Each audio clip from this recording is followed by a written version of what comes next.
Olá, estamos iniciando o primeiro programa Fórum Comunitário de 2013 e hoje vamos conversar sobre o problema da impunidade aos crimes do campo, no contexto da luta pela reforma agrária.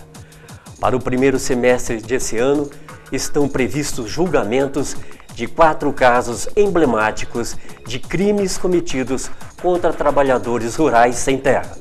Um dos casos é do assassinato de Sebastião Camargo, ocorrido em 1998 e até hoje impune. Para conversar conosco sobre esse assunto, temos em nosso estúdio Darcy Frigo, advogado e coordenador da Organização de Direitos Humanos Terra de Direitos, e Ramon Brizola, integrante do Movimento dos Trabalhadores Rurais Sem Terra, MST. Frigo, muitíssimo obrigado por você ter aceito o nosso convite. Eu que agradeço o convite e é uma honra poder participar desse espaço do Fórum Comunitário, onde nós podemos trazer temas de interesse da comunidade. Meu amigo Brizola também, seja bem-vindo ao nosso programa e muito obrigado por ter aceito o nosso convite. Muito obrigado. Nós no movimento também estamos agradecendo ao convite, que é importante nós dialogar com a sociedade de Curitiba e região com relação a esse tema. Frigo, aponte o quadro geral dos conflitos por terra no Brasil e quais são as raízes desses conflitos. Bom, a história do Brasil ela foi marcada exatamente pela distribuição injusta da terra. Nós temos esse quadro, vamos dizer assim, nos 500 anos do nosso país e que não modificou mesmo com a reforma agrária que aconteceu nesses últimos 15 anos no nosso país. 1 a 2% dos proprietários detêm a metade das terras do nosso país.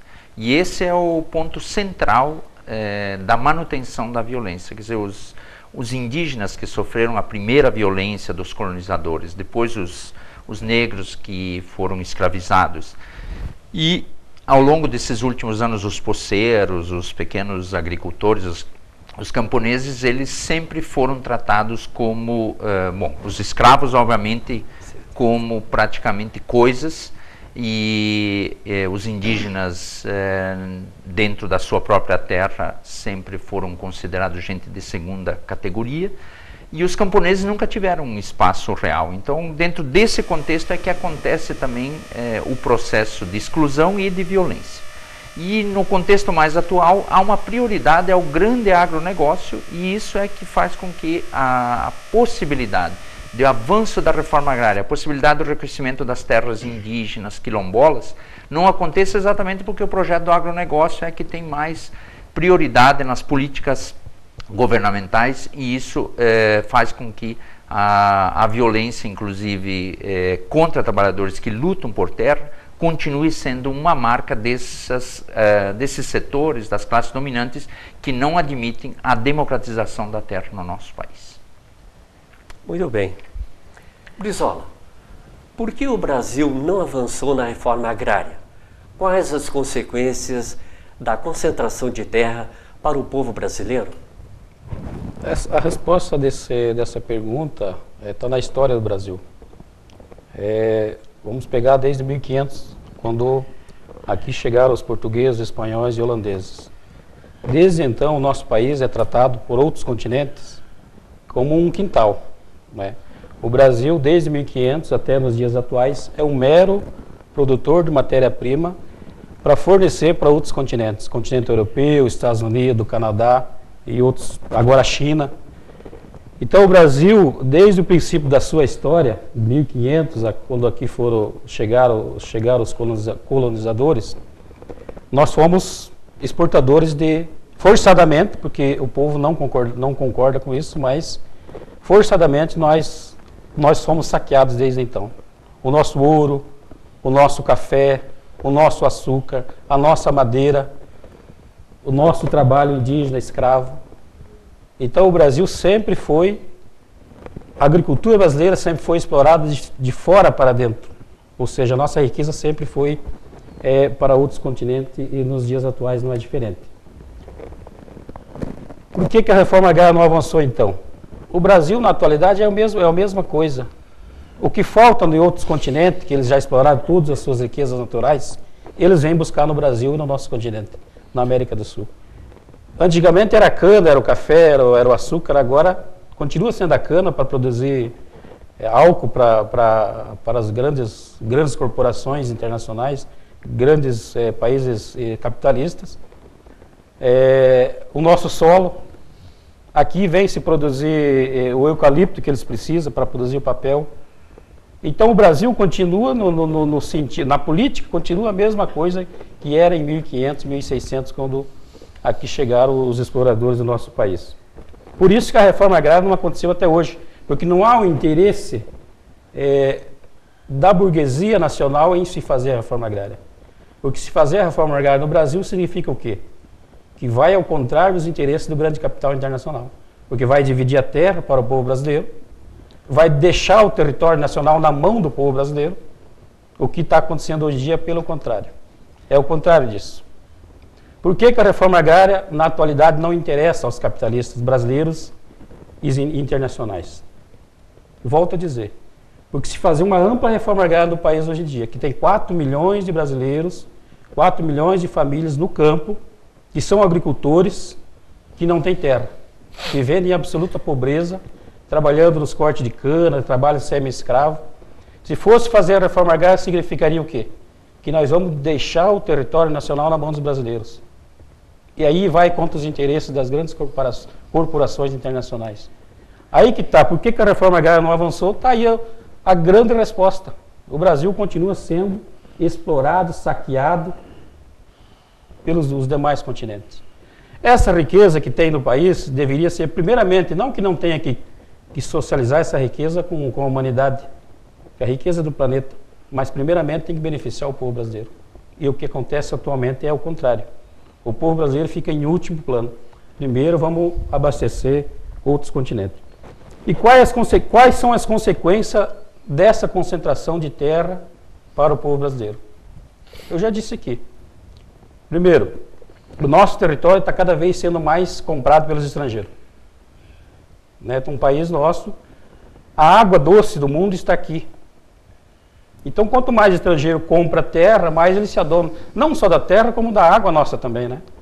Então, tem todo esse jogo de interesses que não avança a reforma agrária. E isso traz consequências terríveis para o povo brasileiro, para a soberania nacional, soberania alimentar, porque eles não vêm aqui para produzir alimento, mas vêm aqui para produzir cana, boi para mandar para exportar. Não que isso não seja bom, mas a agricultura brasileira tem que ser pensada pelas necessidades do povo, produzir de todo quanto é alimento, e não só um alimento como está sendo produzido na atualidade. Então, para o povo brasileiro, volto a dizer, tem consequências terríveis, e a sociedade brasileira deve se ater a isto. Não pode, a reforma agrária não pode ser só uma luta dos movimentos sociais, do MST, de todos os movimentos sociais, mas a reforma agrária tem que ser uma bandeira de defesa da sociedade brasileira, porque está em jogo a nossa soberania e o nosso território. A nível nacional, né? A nível nacional. Sim, uma das consequências concretas da não realização da reforma agrária hoje é a existência de trabalho escravo, a existência de um contingente de pessoas pobres no interior do país, e essa pobreza, vamos dizer assim, ela persiste porque você não tem uma reforma estrutural da terra, o domínio dessas oligarquias, o domínio desse poder no âmbito local, inclusive o domínio do poder político, das prefeituras, do parlamento, tudo mais, ele se reflete depois na não distribuição das riquezas do nosso país para essa população pobre. E atualmente nós temos 150 mil famílias acampadas no país, exatamente porque a reforma agrária não avança. Então essas pessoas sofrem as consequências, vamos dizer assim, de não termos uma reforma agrária que poderia ser mais acelerada para que houvesse mais camponeses produzindo alimentos no nosso país. Muito bem. Frigo, no Paraná há vários casos de assassinatos de trabalhadores sem terra e ainda impunes. Fale sobre o histórico de violência no campo em nosso estado. Bom, O histórico de violência no estado do Paraná, ele segue a regra geral da violência e da impunidade no nosso país. A maioria dos casos de assassinatos de trabalhadores rurais seguem impunes no Brasil. Esse é um problema, vamos dizer assim, histórico, que as elites dominam o estado, dominam o poder local, mas também têm domínio sobre os poderes como o judiciário, o parlamento, e também influenciam fortemente o poder executivo. No ano passado nós tivemos mais de 20 trabalhadores, dados parciais da Comissão Pastoral da Terra, assassinados no nosso país, no Brasil. Agora, nesse período anterior, o Paraná viveu um período de violência muito intensa entre os anos de 1994 a 2002, aquele período do governo Jaime Lerner, onde 16 trabalhadores foram assassinados. Então, se você pegar de 1994 até 2009, nós tivemos 19 trabalhadores assassinados num estado que, vamos dizer assim, está disputando já há muitos anos o primeiro lugar na produção de grãos do nosso país, um estado que tem uma agricultura considerada moderníssima. Mas aqui nós temos também a convivência ainda vamos dizer assim, das causas históricas da violência contra os trabalhadores, que é o uso de pistolagem, uso de milícias privadas, que é parte dessa cultura de você não reconhecer sequer, vamos dizer assim, a Constituição Nacional que organiza o nosso país, organiza o nosso Estado e estabelece as regras do jogo. Não se reconhece, se usa da violência privada. E nesse período, na região noroeste do Paraná, nós tivemos uma série de assassinatos que aconteceram exatamente pela organização dessas milícias privadas por fazendeiros que estavam, vamos dizer assim, organizados na chamada UDR, União Democrática Ruralista. Foi essa organização, inclusive, que teve ação trabalhista contra ela porque os pistoleiros não foram pagos. Essa prova está nos autos do caso do Sebastião Camargo, que vai ser julgado agora no mês de fevereiro. Há documentos que a própria Justiça do Trabalho encaminhou à Justiça Criminal para que considerasse no processo do Sebastião Camargo o fato de que os próprios pistoleiros foram à Justiça cobrar direitos porque não foram pagos pelos crimes pelos quais foram contratados. E nós tivemos o assassinato do Eduardo Anguinone, do Sebastião da Maia, do Sebastião Camargo e outros que aconteceram exatamente nessa região, e havia um traço comum que era a presença de alguns pistoleiros em todas as ações, e nunca conseguimos levar à barra dos tribunais os latifundiários. E agora, pela primeira vez, um caso de violência será julgado, e no caso aqui, um caso de violência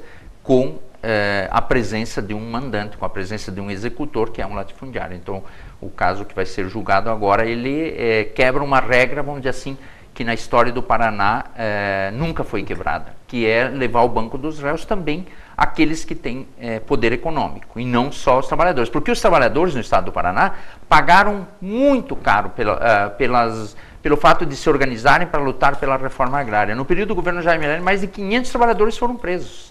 E sofreram violência, sofreram tentativas de assassinato, sofreram lesões corporais e até os casos de assassinato, que em 2000 nós tivemos o assassinato do Antônio Tavares aqui na entrada de Curitiba, numa ação de repressão da própria polícia a uma manifestação legítima, legal e depois reconhecida pela própria justiça como uma manifestação constitucional. E esse processo todo de violência que aconteceu no estado do Paraná, ele, ao longo da história e mais recentemente, ele praticamente permaneceu todo impune. Não fosse um empenho, vamos dizer assim, de buscar junto a órgãos nacionais de direitos humanos, buscar junto a órgãos internacionais como a Comissão Interamericana de Direitos Humanos, o apoio e a pressão sobre o sistema de justiça como um todo, nós não teríamos o julgamento desses casos. Muito bem. Qual tem sido a posição do judiciário brasileiro diante dos crimes contra trabalhadores rurais sem terra? Brizola, o que você poderia nos falar a respeito disso? Bom, para falar do judiciário com relação aos crimes cometidos contra os sem terra, eu primeiro gostaria de falar do poder da mídia brasileira, do poder de manipular a população, a sociedade, contra os trabalhadores que se organizam para lutar por seus direitos. Não estou falando aqui só do sem terra do MST. Eu falo no geral. A mídia tem uma força de quando qualquer setor de trabalhadores se organiza para lutar por seus direitos, ela tem um poder imenso de manipulação na sociedade de dizer que são baderneiros, são vagabundos. Para a elite brasileira ou para o Estado brasileiro, o bom pobre, o bom trabalhador é aquele que, se está sendo massacrado, tem um salário baixo, mais condições de moradia, ele tem que ficar quieto, ele tem que aceitar isso, aí ele é um bom trabalhador. Ao momento que ele se organiza em algum movimento social e luta pelos seus direitos, ele passa a ser vagabundo e baderneiro. E isso a sociedade brasileira tem que ficar atenta e não cair no golpe da mídia. Né? Então, do MST, o que acontece também é isso, os sem terra. Quando nós lutamos pela terra, que dá um direito que está na Constituição, como o Frigo falou, nós imediatamente pela mídia somos taxados como baderneiro, como terrorista, como os vagabundos. Muito pelo contrário, são trabalhadores que não querem vir para a cidade, engrossar ainda mais as favelas. Queremos continuar no campo, produzindo, trabalhando, produzindo alimentos, gerando emprego, desenvolvendo os pequenos municípios. Então eu reforço essa questão da mídia para depois falar do judiciário. O judiciário pega apenas a questão da opinião pública já mastigada pela mídia e executa. Então, o judiciário paranaense e brasileiro trata os sem terra com total descaso. Né? Do ano 94 até 2008 foram assassinados 22 sem terras na luta pela terra. E tem 1 ou 2 casos que foram julgados e condenados os culpados. Né? Então, o judiciário paranaense e brasileiro, ele tem lado. É o lado dos grandes proprietários, dos grandes latifundiários. É isso que eu tenho a dizer do judiciário. Não podemos dizer também que isso é geral. Claro que dentro do judiciário nós temos juízes, promotores, desembargadores que são bem intencionados. Mas que, infelizmente, a ampla maioria tem lado e sempre vai favorecer os fazendeiros e os grandes latifundiários. Muito bem. No início de fevereiro, haverá julgamento de acusados de assassinato. Sebastião Camargo, em 1998. Qual a expectativa para esse júri? Frigo, por gentileza. Bom, assim como o caso do Sebastião Camargo, que agora vai a júri nesse período, depois de uma longa luta, nós temos outros casos aqui no Paraná que já foram objeto de amplas pressões sobre o próprio Estado para que ele fizesse aquilo que ele tem que fazer, que é apurar e julgar os responsáveis pelos assassinatos. Nós tivemos no ano de 2011 o primeiro caso de condenação de um pistoleiro aqui no Estado, que foi o caso do Jair Firmino Borracha, que é um elemento, vamos dizer assim, comum nas ações da UDR na região noroeste do Paraná. Então ele não está presente apenas no caso do Eduardo Anguinone, ele esteve presente em outros casos, porque ele era contratado, ele era, vamos dizer assim, um operário da pistolagem que era contratado pela UDR para assassinar trabalhadores por meio de emboscada e tudo mais. O caso do Sebastião Camargo, ele praticamente no início teve a denúncia apenas de alguns intermediários e alguns que participaram de uma ação que foi coordenada pela UDR. Houve uma reunião na semana anterior na sociedade lá local, num clube, onde eles prepararam a ação, os grandes fazendeiros da região se reuniram. Depois, no dia da ação, eles se reuniram na Fazenda Figueira, e ali um corpo de pistoleiros foram arregimentados, colocados num caminhão com armas, com farda, com capuz, com tudo, e foram até o local no município de Marilena, onde realizaram esse despejo e é onde o Sebastião Camargo foi executado com um tiro na nuca depois de estar rendido, estar deitado no chão como todos os outros companheiros. Bom, veja, isso aconteceu em 98, nós já estamos agora há quase 15 anos, em fevereiro, quando vai haver o julgamento agora no dia 4, praticamente vai estar a 4 dias de 15 anos se completarem sem o julgamento do caso. Mas agora, depois do processo ter sido extraviado ou ter desaparecido por 2 vezes, e nós inclusive fizemos requerimento para que fosse apurado pela Corregedoria a responsabilidade do desaparecimento desse processo, porque era um único caso no Paraná de um fazendeiro que estava sendo levado ao banco dos réus. E justamente esse caso, o processo desapareceu. Né? Esse caso está também entre os grandes processos em âmbito nacional que o Conselho Nacional de Justiça está acompanhando, e como eu já disse primeiro, ele também foi objeto de um relatório da Comissão Interamericana de Direitos Humanos, de tal modo que esse julgamento ele está acontecendo porque foi necessário uma pressão internacional, porque os latifundiários tiveram uma força suficiente para, no início, praticamente impedir que houvesse, de fato, uma apuração aprofundada desse caso. Só num segundo momento é que o presidente da UDR, Marcos Prochet, foi denunciado. E ainda falta um personagem importante nesse caso. Já há uma denúncia junto ao Ministério Público do tesoureiro da UDR, o senhor Tarcísio Barbosa, que também no júri que aconteceu em novembro, onde o fazendeiro dono da área e o intermediário foram condenados aqui em Curitiba, né? Apareceu claramente que ele era o arregimentador, o contratante de todos os pistoleiros. Foi ele que coordenou a ação. Isso foi uma testemunha, não, um dos réus que trouxe essa notícia para dentro do processo. Então, mesmo 15 anos depois, nós esperamos que esse responsável também seja trazido para responder sobre o crime que tirou a vida do Sebastião Camargo. Nós vamos ter a convocação e a presença, obviamente, de autoridades federais nesse julgamento, que vão fazer o acompanhamento para que ele seja um julgamento, vamos dizer assim, ele já foi retirado da comarca lá da região de Nova Londrina, porque há vamos dizer assim, uma pressão muito forte dos latifundiários e houve o desaforamento para a comarca de Curitiba, para que aqui o julgamento realmente possa acontecer, vamos dizer assim, sem pressões. E nós vamos ter presença exatamente de autoridades de direitos humanos para que eles possam acompanhar e que o julgamento seja um julgamento justo, né? E não um julgamento como aconteceu do caso do Sebastião da Maia, que nós acompanhamos lá na comarca de Loanda, em que, mesmo tendo uma testemunha presencial da execução do Sebastião da Maia, o réu foi absolvido por 7-0, porque as testemunhas ali realmente eram pressionadas ou elas tinham uma influência muito grande dos fazendeiros locais. Interessantíssimo esse, hein? Muito interessante. Muito interessante. Do ponto de vista mais geral, por que é importante o julgamento desses crimes e a condenação dos culpados? Brizola, o que você tem a respeito sobre esse caso?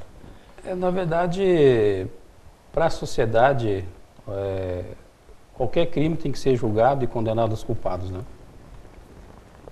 Mas esse caso ele é um caso especial. Como o Frigo já falou, na história do Paraná é a primeira vez que um fazendeiro vai a júri popular, senta no banco dos réus.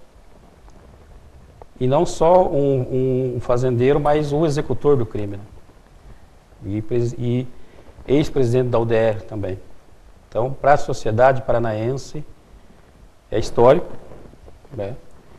E por isso que nós, dos movimentos sociais, juntamente com os advogados da Terra de Direito, desde o início que aconteceu o crime, foi pedido para que trouxesse para Curitiba esse julgamento, para que não sofresse nenhuma influência do poderio do coronelismo no município de Marilena, onde aconteceu o crime. Por isso, nós voltamos a reforçar essa questão. Estamos convocando os populares que queiram assistir o julgamento, né, para que vão e vejam realmente as atrocidades que a UDR até hoje tem feito no Paraná.